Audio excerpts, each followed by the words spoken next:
days bleed together, as do a lot of my theater experiences. There's so much nostalgia bait going on. Hype was worth it. To some degree, I'm so happy for that. It was a really fun time.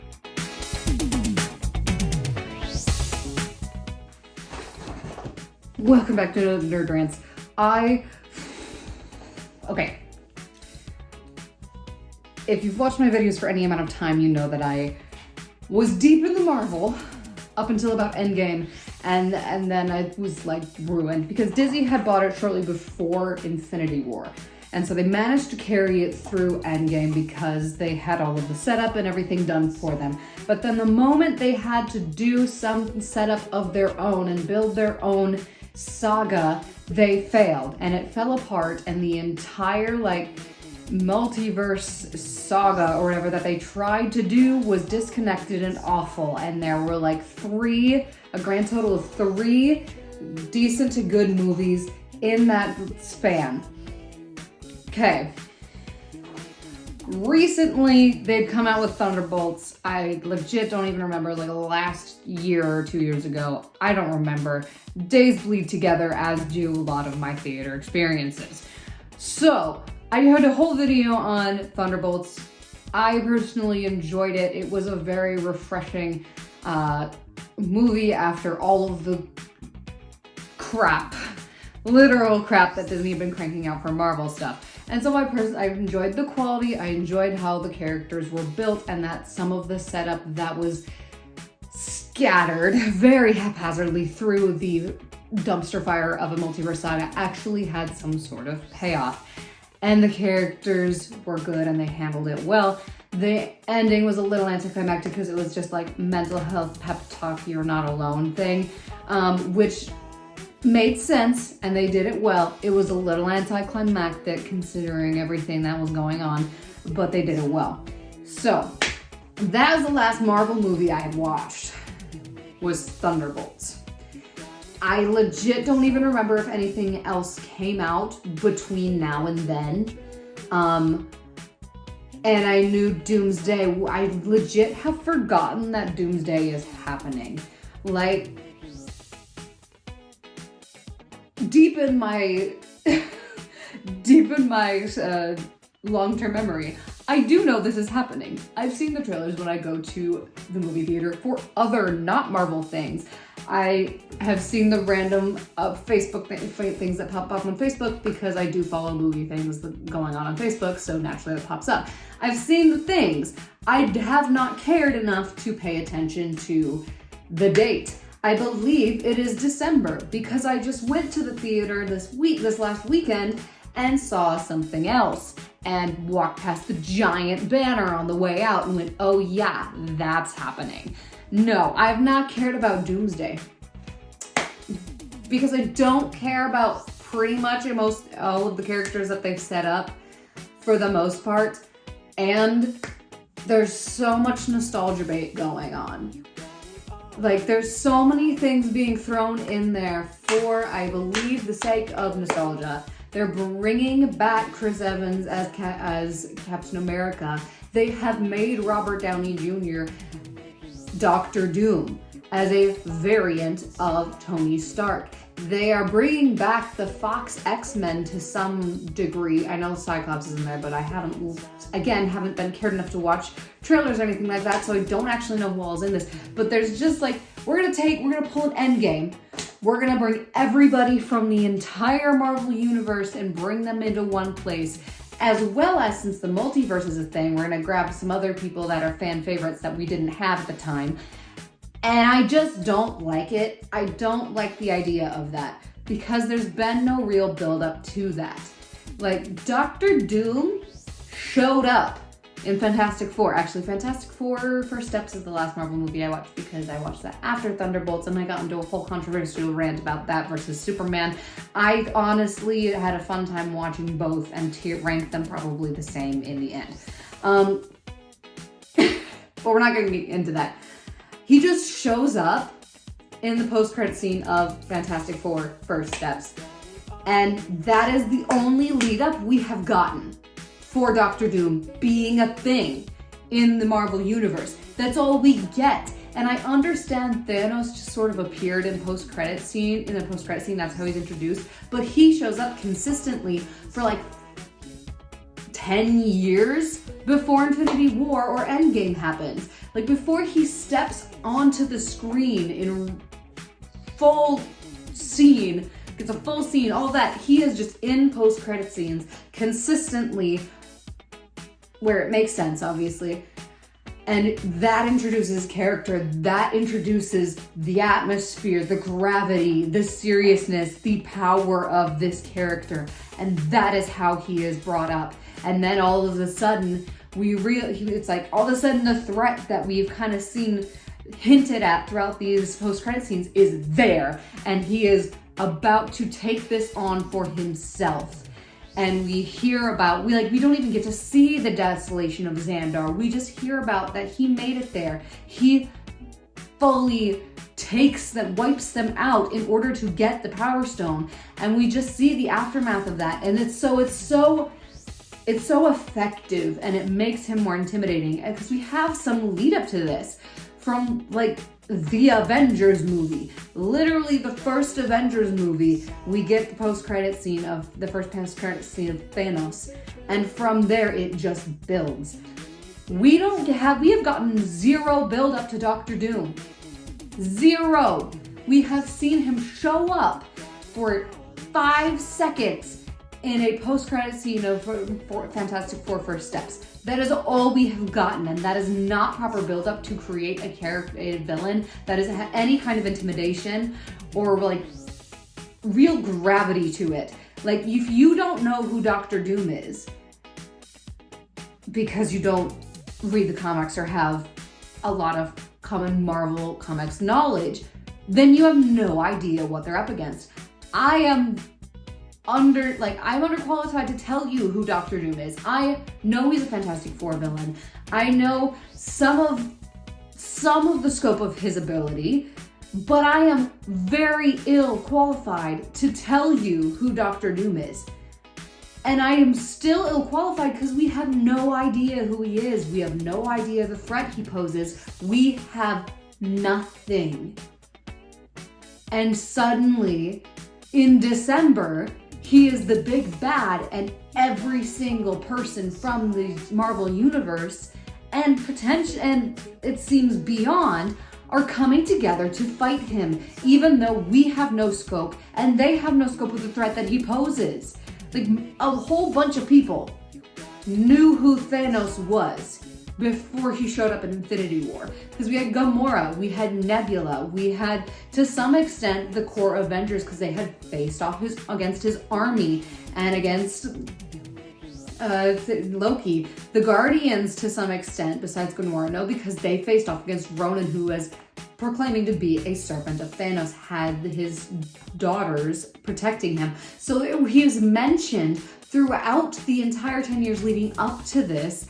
And then we have no mention of Doctor Doom. They've just decided to make him the big bad for this saga-ending movie that isn't even ending a saga. Like, when did this saga start? And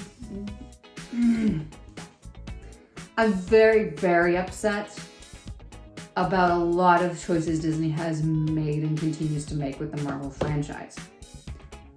To the point where I don't go watch Marvel movies almost at all anymore. It has been how many years since Endgame? I've seen maybe 5 or 6 of the who knows how many Marvel movies that have come out since then in theaters. I've watched 1 or 2 pirated outside of movie theaters and hated them. So, yeah. Anyway, we're not here to rant anymore about Doomsday. That is not my goal for this video. We are going to talk about Spider-Man Brand New Day, which is literally the only Marvel movie I have been truly excited for since No Way Home. I do not remember the full reason why I went to see Thunderbolts in theaters. It was a fun time, and I'm glad I did, but Brand New Day is the first one I've been truly excited for and like hyped for since No Way Home.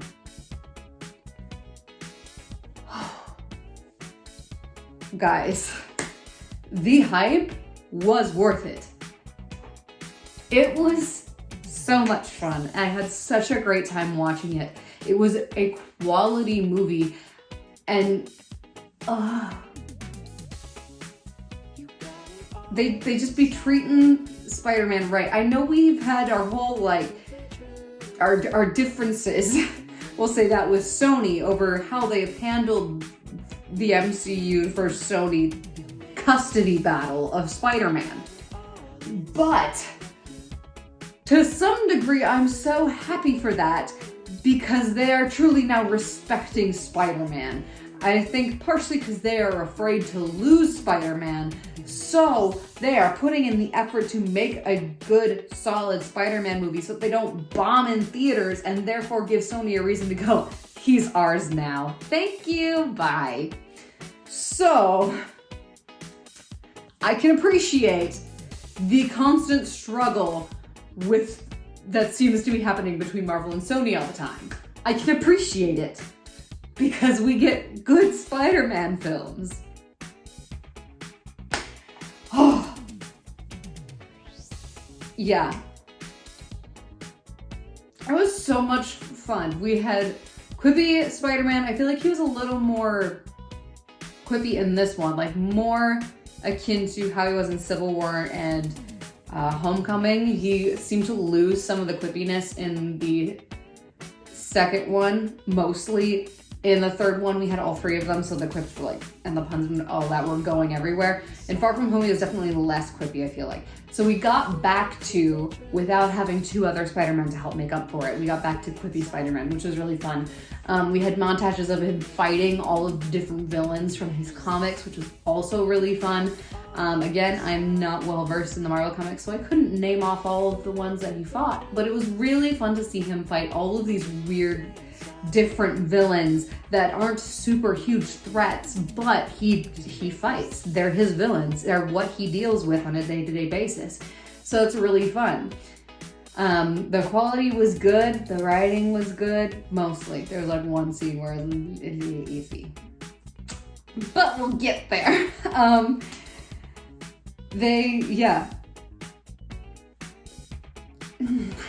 It was a really fun time. I will say it was a little predictable as far as plot points happening. 5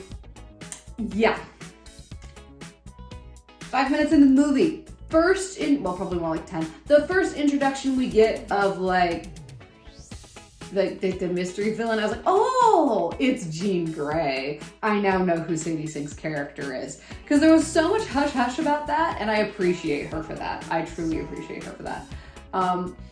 I had heard the Jean Grey theory, I think, once, because I saw a random clip of her playing coy while some random late night talk show host started listing all the theories, and she was just like, I don't know, I guess we'll have to see. And it was a really fun clip to watch her do. Like, well done, Sadie Sink. It was entertaining. But literally within 5 minutes, like the first minute of her character's appearance, I was like, oh, she's Jean Grey. Cool. Because she's just hopping between minds, which very well done. Like the little jolt, and then it was great. Props to all of the extras she took control of, the main character she took control of, her as it was so much fun. And the writers put in the effort to have the distinction between her talking through them, just in the way they spoke and the vocabulary and whatever that they used, which was really cool. And so they start talking like, this is not this person. Even whether you saw her take control of them or not, you're just like, aha, different person. So that was really fun and very cool. I appreciated the effort they put into the writing. I also heard Tom Holland went down a huge rabbit trail of looking for what fans wanted in this movie. I don't know what the result technically was of that, but we did have a very good movie, so it must have worked. So that was predictable. I immediately knew it was Jean Grey. The twist villain's not really a twist villain. It was a bit reminiscent of Thunderbolts as far as, yes, this person's actually the bad guy, and they act as like the good, helping you out person. Granted, the one in Thunderbolts, she was a little, like, she was bad from the beginning, but she had the, like, I'm helping you out role prior to that in shows and stuff. And then, so they have that. They also have the pep talk ending, which also makes sense with the way they do the villain in this. It seemed very repetitive because we'd watched Thunderbolts, which was more memorable than Fantastic Four. I'll admit that. Both of these are better than Fantastic Four because they're way more memorable. Like, I think I could lay out an outline of what happened in Fantastic Four, but I could tell you with pretty good confidence what happened in Thunderbolts and what happened in this. Will I miss some details? Yes, but I will be able to retell these two movies way better than I could Fantastic Four. So that's fine. It's fine. It felt a little bit repetitive because of that. Because of, like, this is more memorable than this. But it wasn't bad. It still made sense for the villain character they had set up. They wrote a good pep talk thing, which, the whole climax hangs on if that's going to be your climax. And they managed those both very well. Yeah, it's so much fun. Peter is freaking mutated. That was, the idea that it's tied to some extent his mental health, but like the physical side effects of how you're doing mentally, because they do affect your physical body. It's part of that being how his hormone levels with the arachnid versus human go.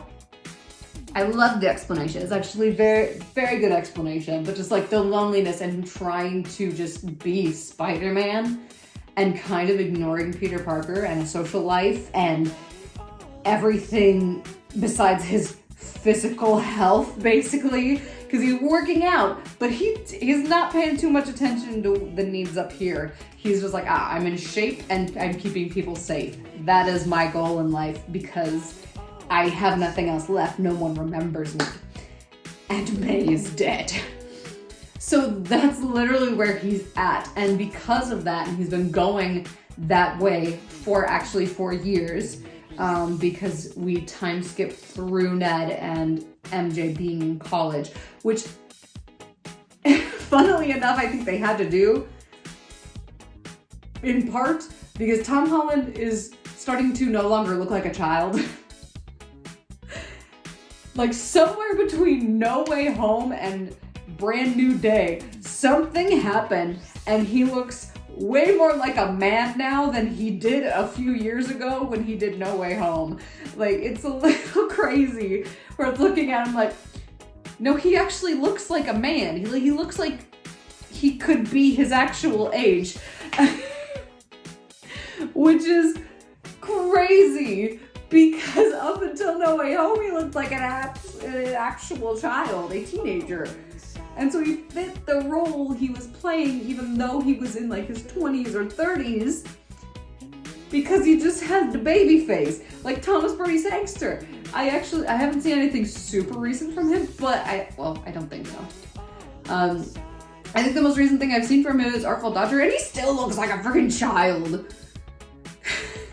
He could still pass. Like, probably not quite a teenager anymore, but he could still pass for like 18 to 20s kind of age. He's still got baby face. Those two actors played children into their 20s. And they're just starting to like mature outwardly and look like men. Like their actual age. Which is hilarious. But I think it'd be really funny if that's part of the reason they had to have time skip in there. Because Peter don't look like a teenager anymore. Anywho, random note, random thought that I had in the middle of the movie when I wasn't being roped in by some action scene. Anyway, he's mutating. And so he gets organic webs, and we see more of his strength because he's to some extent losing control because the arachnid hormones are taking over, and so it's more like instinctual rage to some extent. If it gets worked up, the arachnid hormones take over and he just beats the crap out of people, which I loved seeing. It almost would have been fun to see more of it, because we got like 2 or 3 scenes where he loses control and hurts someone or almost hurts someone. It would have been interesting, I think, to see him do a rampage at least twice. One, he doesn't know what he's doing and realizes, oh crap. And then he does it again because he has to catch Jean. And he doesn't have time to wait for his inhibitor thing to work. He has to just go and have him rampage again. Would have been kind of fun. I still enjoyed the movie, but it could have been fun to see more Rage Peter. Anyway, the predictability also, him having to accept the change in his in his DNA as opposed to the inhibitor being the solution. Very predictable. I feel like that would be predictable in any movie, just because it's just like when something like this happens, usually the solution is not to fight it and push it down, but to accept it and lean into it and figure out how to move forward from there, as opposed to suppressing it. So that was predictable. The pep talk at the end, not what was said, but the fact that it would be a pep talk at the end, also pretty predictable given the situation of the movie. The fact that Jean was looking for not something bad, also predictable. I have no idea if she actually has a sister in the comics or not, but as soon as she said, where is she? I was like, so you are not the bad guy. He is the bad guy. You're looking for probably a sister, and this is just all a huge misunderstanding, but you are willing to do anything for your sister, so you're coming off as villainous and you're doing anything to get through and not letting anyone get in your way. So you're being misinterpreted as villainous. Like, you're not doing good things, but you have a valid reason to be crashing out right now. And then at the very end, when, inevitably overpowered main anti-hero character loses control, people in danger.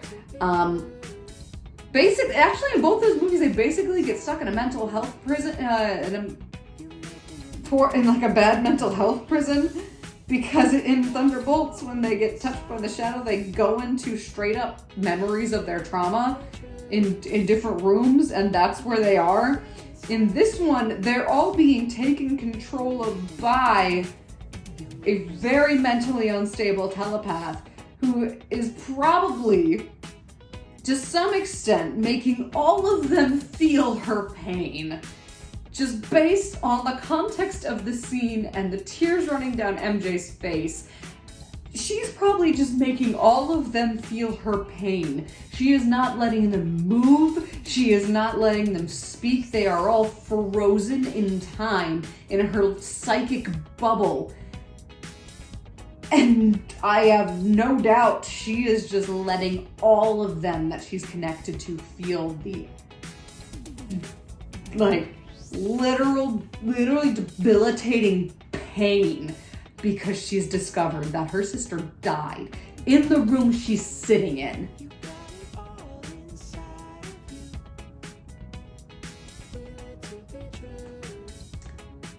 Valid crash out. Very similar to Sentry's crash out, where he loses control and puts everyone in a mental health prison.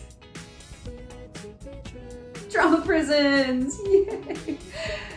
But, oh my gosh, I lost my train of thought. Those are the predictable things. With some other random notes. The poorly written scene was Jean has tracked down Peter and figured out who he is and his connection to MJ. So she's threatening MJ to make him go there. And because before he gets there, she manages to take control of her, and then he escapes with her, and they have a very awkward, not the greatest written scene where she's like, oh, maybe I could remember, and does the Spider-Man kiss, except he's not hanging upside down. I'm pretty sure that's what they were going for, was a callback to the Spider-Man kiss, where she just goes, kiss, and then he's like, oh my gosh, she remembers, and hugs her. She's like, yes, hold her. It's what you've wanted to do for so long. I'm like, this is kind of cringy. Like, from this, I was getting suspicious when she just straight up went, I'm going to kiss you. And then he's hugging her. I'm like, this is definitely not real. And then she starts talking like, yes, Jean's in control, of course. And then we get into like, it's cringe for about 2 minutes. And then we get into her egging him on to almost kill MJ because he about loses control. But then he pulls himself out of it, saves her because Jean tries to then kick off and kill MJ herself. And that's when we first see Jean and we figure out, oh, it's Jean and blah, blah, blah. So that's really the only nitpick I have with the writing is the 2 minutes of cringe we got with that. But I think that can be attributed to Jean laying it on heavy because she knows this is Peter's weak point.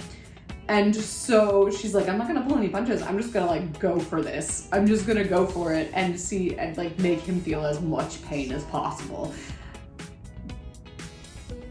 Because psychological torture.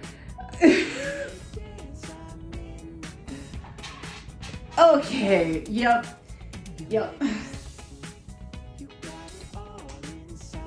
that was the main thing. We got, when they started announcing all of the people that were going to be involved in this movie, I was a little wary of, like, Spider-Man and Punisher makes sense. They think they and Daredevil interact in comics all the time.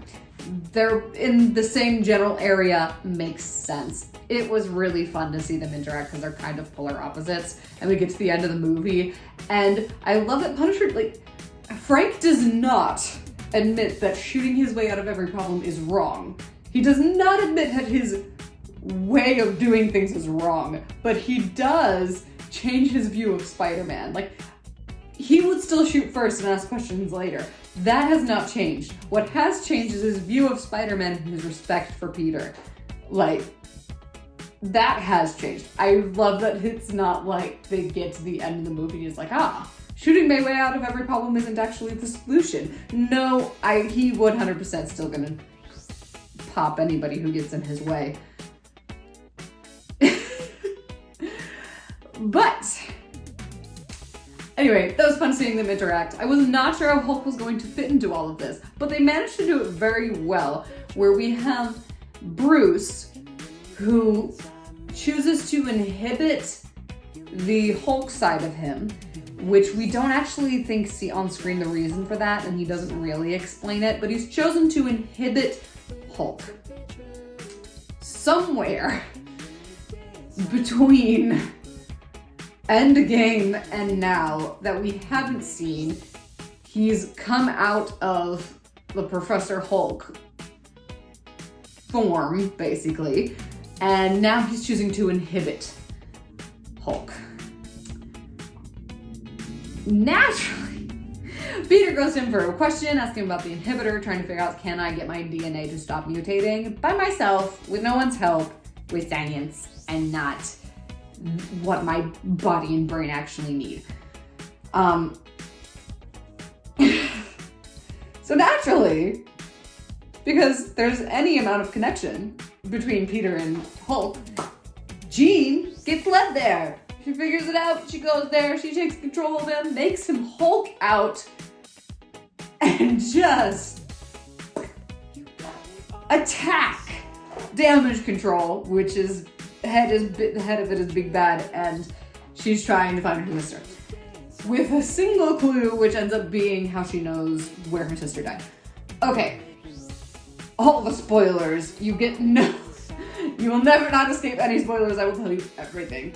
Anyway, so Hulk comes in that way. I think it's a very clever way of working him in. I like how that worked out because like everyone knows Bruce Banner is Hulk. So she would easily be able to like, yes, that. I need big muscles. And so then having a fight between Punisher and Peter and the Hulk was also very fun. And then Bruce having this kind of existential crisis because he escapes Jean's control, but can't, for whatever has happened and made Hulk and Banner split again, as far as whatever truce they had managed, whatever balance they had managed. He can't overcome that. Hulk takes over, attacks Peter, massive and unbridled, and it's so fun to see unbridled Hulk again. Like, I'm not fully against Professor Hulk form of him, but unbridled Hulk and struggle with Bruce Banner, way more interesting. So we have that, but we have the inclination that Hulk might have some memory of Peter. That, because he's attacking Peter Parker. He is attacking Spider-Man. And at a lack of any other options, Peter takes off his mask and goes like, hey, it's your friend. I'm Peter. And that is what gets Hulk to stop. So the implication is that Hulk might have some memories of Peter, even though Bruce Banner doesn't. For whatever reason that is, whether it's because Bruce was in human form when the spell got cast, and Hulk then, because it's kind of split personality, doesn't fully get affected by that. We know that Hulk has memories that Bruce doesn't. Because of Thor Ragnarok, where he has been Hulk for like 2 years or whatever it was, and then finally gets turned back into Bruce Banner and he has no idea what's been going on. So that's interesting. It'd be interesting to see the length of that. And then I had a thought, and it's gone because I took 30 seconds to explain something. My thought was about Ned at the very end. That's probably what it was.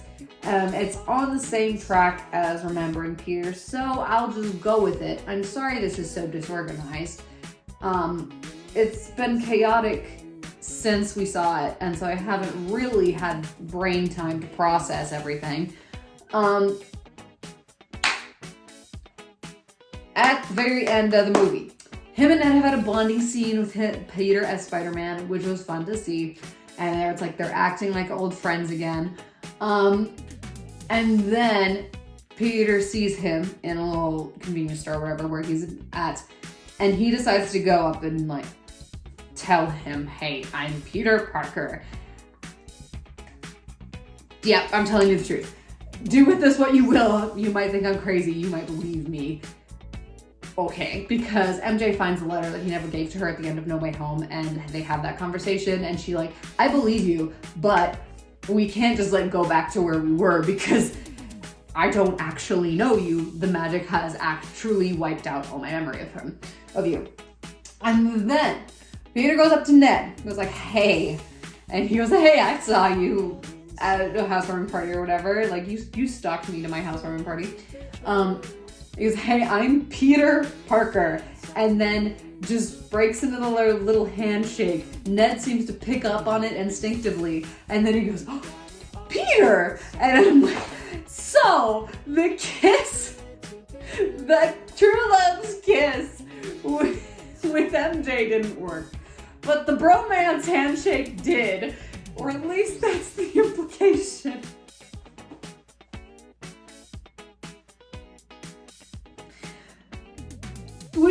maybe that implies that the kiss would have worked if it was actually MJ and not Jean controlling MJ, but MJ would not kiss him without knowing who he is, so we'll see where that goes. But it would seem that Ned remembers Peter now. That is the implication, at least. Which I suppose I'm okay with. I feel like there were people who were just like, they've forgotten. Get them out of here. Bring in Gwen Stacy. Blah, blah. I don't think that's what's gonna happen. Partially because people love Tom Holland and Zendaya as a couple too much. Which I understand. Great celebrity couple. Anyway, not going into that. Also, rather not talk about it in the comments, hint, hint. Anyway, there's lots of things. Yelena shows up for random moments, just to be like, yes, the new Avengers are still here. They're still in the New York area, but they're not going to get involved because this is, quote, small potatoes. A literal mind reader, a literal telepath who is hopping through people's minds, searching for some unknown thing that at this point in the movie is presumably a weapon. And she goes to small potatoes. And I'm like, I'm sorry. You faced Sentry. And you gave him a pep talk. At this point, we don't know that's how we can beat Jean. We don't even know who Jean is. And you're just like, small potatoes. I'm like, literal telepath who is taking over people's minds to get whatever she wants. How is this not a big threat? How is this not a big potatoes threat? Anyway, that's besides the point. The illogical reasoning of Yelena Belova is not the main concern of this movie. It's Yelena. We can get away with her being like, I don't actually believe it's as big as you think it is. Versus, well, literally any of them. Bucky probably wouldn't write it off. Yelena, she does. She would, and she does. Yeah. So she just shows up. Florence Pugh plays the character well, so it's kind of fun. Fun little cameo. Yeah. That's kind of the overarching stuff. It's also interesting the mutation of his DNA, because in the beginning of the movie, he can sense where Jean is going. Like, without seeing, like, the blind or whatever, he can, like, he spidey senses different person in someone's mind. And then he starts mutating, so he can't sense her, which makes sense at first because, you know, he can't, there's too much happening, there's too much sensory things going on because he's enhanced now, and there's just, he has no idea what his body is like now, so he can't see her. It doesn't get cleared up whether he can later or not. I assume once he kind of gets control over what's going on with his body, he could then sense a telepath in the head again because his senses are heightened now even more than they were. And he's got a handle on things now. But yeah, that was an interesting thing. That's like, oh, Spidey sense can sense telepaths. Interesting. I don't know this. I'm not sure, like, the science behind that. Like, the sensing something dangerous coming at him, like a punch or a car flying through the air or something like that. That makes sense. Makes sense. Sensing another spider person makes sense. Similar frequencies. The telepath is probably on the same idea as sensing another spider person, but I don't know. If this was a thing in the comics and you understand, they explain why, that'd be interesting to know. If it's just he can do this, stop reading into it, he's a literal spider person, I will do that. I will stop reading into it. Yeah, it was a fun time. I enjoyed it. It was kind of fun having him just casually call a detective. I think it's a police officer. I think he's technically a police officer. Just casually talks with a police officer, and they work together, and it's kind of fun. Wolf is a fun character. She kind of is his therapist / almost mom character sometimes, and it's fun. Yeah. It was a fun time. I enjoyed it. We now have MCU Jean Grey, which means other mutants are soon to follow. I'm so excited that there are heroes, like superpowered people in this universe now that just have superpowers. They were just born with them. Genetically, it's a thing that happens to them. They are genetically predisposed to have superpowers, whereas every single person before that had to get superpowers. Peter, radioactive spider. Tony built a suit. Captain America, super soldier serum.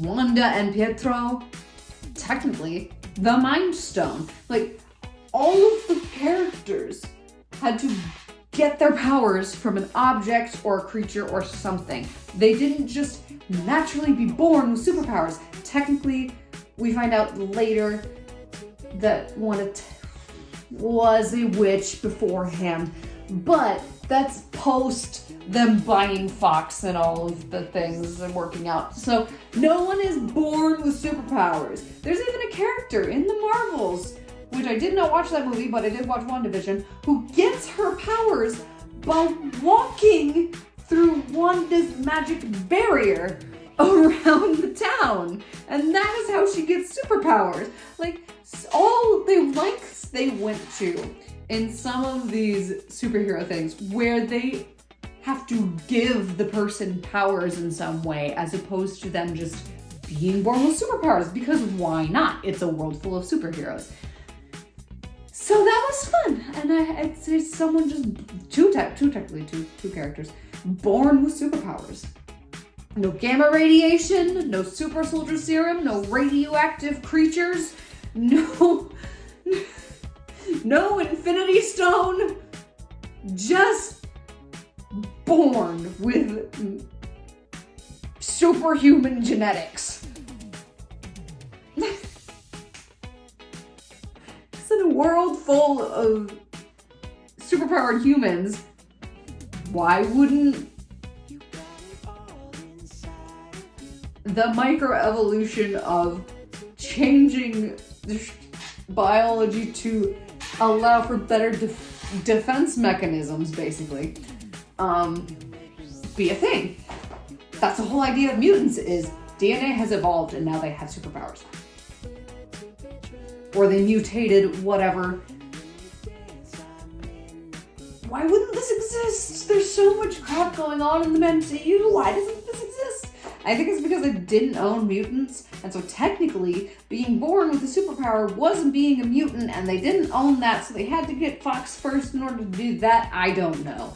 But now people can be born with superpowers, which is kind of fun. Okay. That's pretty much everything I want to rant about as far as what I can think of at the moment. This is such a fun time. The one thing Marvel has not failed with at this point is Spider-Man, which I appreciate and I enjoy. I can get my superhero movie fix from super random obscure things that just some nobody studio has created, and the odd Spider-Man movie. Because I've kind of given up on DC and Marvel at this point. Like, Superman wasn't bad. It was subpar in comparison to old superhero movies, though. I had a fun time, but put it this way. Superman and Lois. Tyler Hoechlin, Superman. He's like up here. He's one of my favorite Supermen. Yeah, Superman. I love it. It's one of the reasons, like this show and him, are part of the reason I started to appreciate and like Superman. He's up here. I don't even remember the actor's name. James Gunn's Superman is like down here. There's a whole head between them. And it's... Granted, there are Supermen that are lower than this. I think Henry Cavill as Superman is above him. Maybe. They're on the same. They're such different Supermen because of the writers. So like, acting-wise, they both did great. But writing-wise, it drops them down to here. Whereas Tyler Hoechlin does great and had decent writers behind him, and so he's up here. I have not seen every single version of Superman, so that's all I can really talk on at the moment. It'd be interesting to hear your rankings of Superman. But anyway, not the point. Not the point, we're talking about Spider-Man. It was a fun time. I'm rambling and I need to end the video before it derails into a rabbit hole. I had a fun time watching this movie. I highly recommend it. It was a solid 4th installment. The scene where he is spinning and spraying just chaotic webs everywhere to stop the ninjas. Great fun. It was great fun. Yeah. I had a great time. It was so much fun. I would rather have another Spider-Man movie than Doomsday. Can we just do that? Like, please? Anyway, those are my thoughts. Feel free to share yours in the comments. I'd love to continue the discussion. Please be respectful as always. And I will see you guys next time.